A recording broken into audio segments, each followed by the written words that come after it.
बस मेरा हाथ दिखना चाहिए। स्टार्ट। नमस्कार बच्चों, आज हम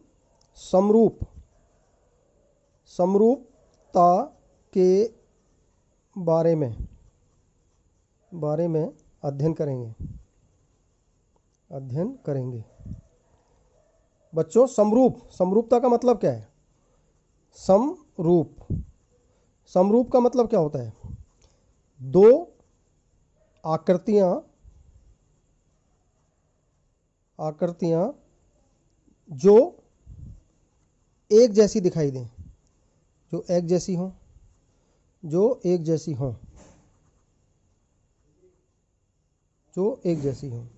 जैसे एक सर्किल है, एक बड़ा सर्किल है, तो दोनों वृत्त है ना, दोनों वृत्त हैं जो समरूप हैं।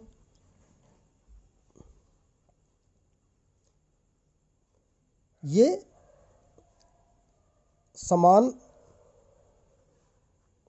साइज के भी हो सकते थे,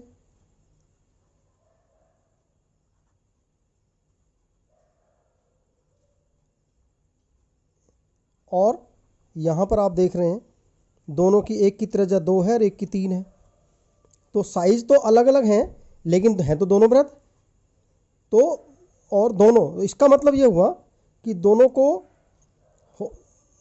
समान साइज भी हो सकते थे और अलग अलग भी हो सकते हैं। इसका मतलब ये है, अलग दो भी हो सकते हैं।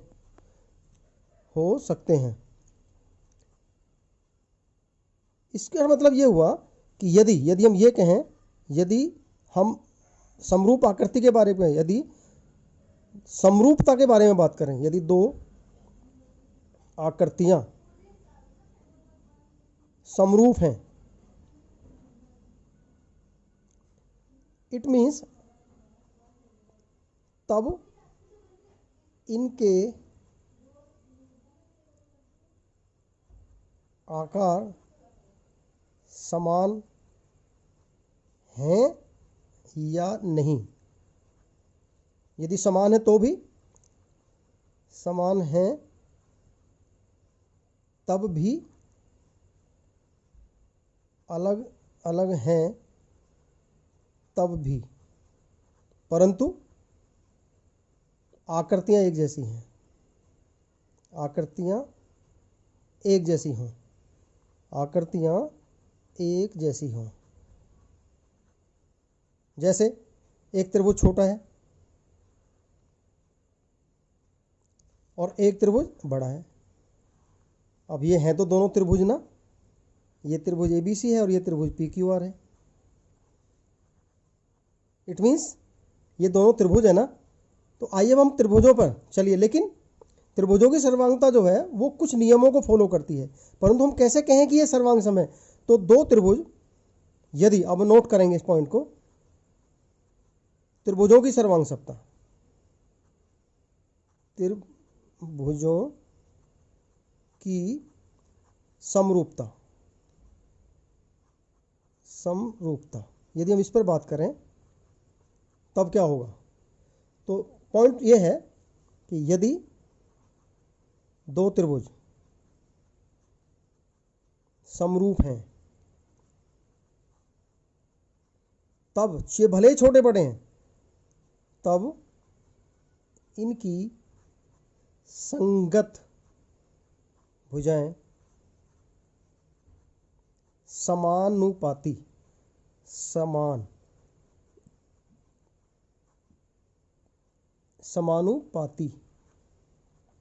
या समान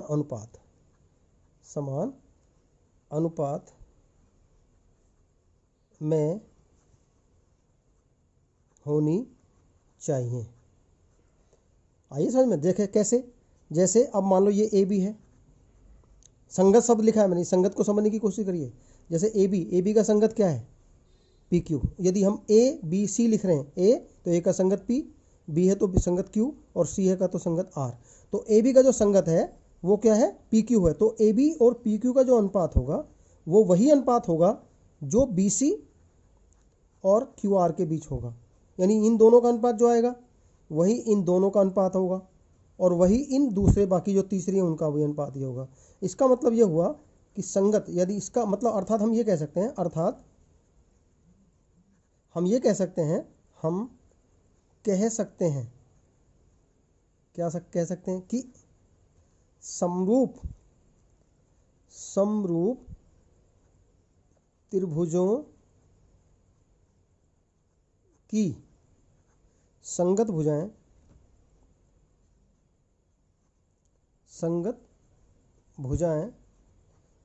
समानुपाती होती हैं। समझ आया बच्चों, नहीं समझ आया? बताइए, क्लियर हुआ है नहीं क्लियर? एक सवाल ले लेते हैं तब आपको और क्लियर हो जाएगा। मान लो हमारे पास एक सर्किल है और एक ये बड़ा सर्किल है। अब ये इसकी जो रेडियस है जो भी है, मान लो इसकी रेडियस आपकी 4 सेंटीमीटर है, ये भी सेंटर है, इसका ओ डैश है, इसका ओ है, ये आपका ओ हो गया, और ये इसकी सेंटीमीटर है आपकी 2। तो अब ये इसका सेंटर हमने ओ माना है ना, इसका सी, तो O C for circle O R व circle C O dash R, इसकी रेडियस को आर मान लिया, इसको आर स्मॉल आर मान लिया, आर आ गई और ये कैपिटल आर आ गई। तो क्या ये समरूप हुए या नहीं हुए? यस। तो दोनों सर्कल जो सर्किल होते हैं हमेशा, इसका मतलब ये हुआ समरूप है, क्योंकि दोनों की आकृति कैसी है? समरूप है। अर्थात ये हुआ दो वृत्त हमेशा समरूप होते हैं। ये पॉइंट है, नोट करेंगे इस पॉइंट को। नंबर 1 आगे शुरू करो। समरूप त्रिभुजों के संगत कोण भी बराबर होते हैं। मान लीजिएगा समरूप, मान लो, माना अब एक त्रिभुज है, ये आपकी ABC है, PQR मान लेते हैं। ये समरूप है त्रिभुज ABC के। मान लो अब ये समरूप है ना, this is the symbol of समरूप। त्रिभुज PQR समरूप त्रिभुज ABC। इसका मतलब है यदि ये 60 डिग्री है, ये आपका 70 डिग्री है, ठीक है ना, तो बाकी त्रिभुजों को आप बताओ, बाकी कोणों को। तो सारे कोणों को निकाल सकते हैं। कैसे निकालेंगे? आप जानते हैं जो Q का जो संगत कोण है वो एंगल B है, तो वो भी आपका 60 डिग्री होगा। एंगल B निकल गया, एंगल चूँकि समरूप है ऑलरेडी। इसी तरह से R एंगल जो होगा वो एंगल C के बराबर हो जाएगा, वो भी आपका कितना होगा? जो R होगा वही C होगा। अब R और C को निकालते हैं पहले, हैं, लेकिन पहले इसको निकाल लेते हैं हम। तीसरा एंगल P बराबर एंगल A, ये कितनी डिग्री है? 70 डिग्री है। अब एंगल P R और एंगल C निकालना है, इसको आगे ले लो, अगली उसमें ले लो। Angle R equal to angle C, ये कितना होगा? एंगल R की वैल्यू कैसे निकालोगे? 180 डिग्री में से एंगल 60 डिग्री को घटा दो और 70 डिग्री को घटा दो। 130 घटाएंगे तो कितना होगा? 180 माइनस 130 कितने डिग्री हो जाएगा? 50 डिग्री। इसका मतलब एंगल R जितना होगा वह एंगल C के बराबर हो जाएगा, वो आपका 150। तो आपने देखा ये संगत समरूपता हमने जैसे इस्तेमाल की तो कितना आसान हो गया। आया समझ में? नहीं आया? ऐसे ही यदि आपसे 2 त्रिभुज दे दी जाए, मान लो आपसे एक त्रिभुज दे दी गई, ऐसे 2, ये सब पे लागू है बेटे, जो भी आकृति लेंगे सब पर लागू है। एक आपकी ये ट्रायंगल हो गई, आपसे कहा कि ये जो दोनों त्रिभुज हैं ये समरूप हैं, APQR DEF। आपसे कहा भाई ये समरूप है या है नहीं, जांच करो। तो आपसे जो क्या करेंगे, ये समरूप है, तो AB की मान लो आपका ये आपकी 5 सेंटीमीटर है, ये आपका मान लो आपका 7 सेंटीमीटर है, ये आपका मान लो आपका 10 सेंटीमीटर है, ठीक है ना, और ये मान लो आपका सपोज करो ये आपका 8 सेंटीमीटर है या 9 सेंटीमीटर है। अब आपसे कहा भाई इसको भी फाइंड करो और इसको भी फाइंड करो, तो कैसे निकालेंगे? आप जानते हैं पहले से ही कि त्रिभुज जो कि समरूप है, त्रिभुज PQR समरूप है, this is the symbol of समरूप, ये समरूप का निशान है। त्रिभुज समरूप त्रिभुज DEF, तब क्या होगा? AP, तब इसका मतलब इसमें आप आगे PQ का जो अनुपात होगा वो DE के बराबर होगा। तब P Q upon D E बराबर आएगा, क्या होगा बराबर, देखो P Q upon D E बराबर होगा, जो भी आएगा वो बराबर हो जाएगा Q R upon E F, Q R upon E F, और बराबर हो जाएगा P Q P R upon D F, P R upon D F. अब इनमें देखो कौन सा क्या दे रखा है आपको, ये दे रखा 5 सेंटीमीटर, ये दे रखा 10 सेंटीमीटर, ये दे रखा क्यू आर 7 सेंटीमीटर। ये आपको निकालना है, इसको आप x मान लिया आपने, और अगला दे रखा है आपका पी आर, मालूम नहीं है, इसको पी आर को आप y मान लो या पी आर ही लिख दो, इसको कोई बात नहीं, ये ई एफ ले लो, कोई दिक्कत नहीं है, ठीक है ना, ठीक है। और ये आपका डी एफ कितना है, ये आपका 9 सेंटीमीटर है, ठीक है नहीं, ठीक है। अब इसको बराबर कर दो, एक बार इसको इसके बराबर कर दो, एक बार इसके बराबर, क्योंकि दोनों में अननोन चीज़ हैं, तो ये आ गया 1/2 बराबर 7 सेंटीमीटर अपॉन ई एफ, तो यहाँ से क्या आ जाएगा 7 × 2, तो ई एफ हो जाएगा, ऐसे क्रॉस मल्टीप्लाई करो तो ई एफ बराबर हो जाएगा 7 सेंटीमीटर × 2 बराबर 14 सेंटीमीटर। तो ई एफ की वैल्यू निकल गई। और उसी तरह से नंबर एक, अब नंबर 2, इसको नंबर 1 नहीं, नंबर इसको 1, अब नंबर 2 इसी तरह से, ये आपका 1/2, इसी तरह से 1/2 इक्वल टू वहाँ पे क्या आपका पी आर है, पी आर और अपॉन 9 सेंटीमीटर, इसको भी इसी तरह से करेंगे तो क्या हो जाएगा 2 पी आर बराबर 9 × 1 बराबर 90 सेंटीमीटर बराबर, तो पी आर बराबर क्या होगा 9/2 सेंटीमीटर, तो कितना आएगा 4.5 आ गया। तो पी आर की जो वैल्यू आ गई वो आ गई 4.5 सेंटीमीटर।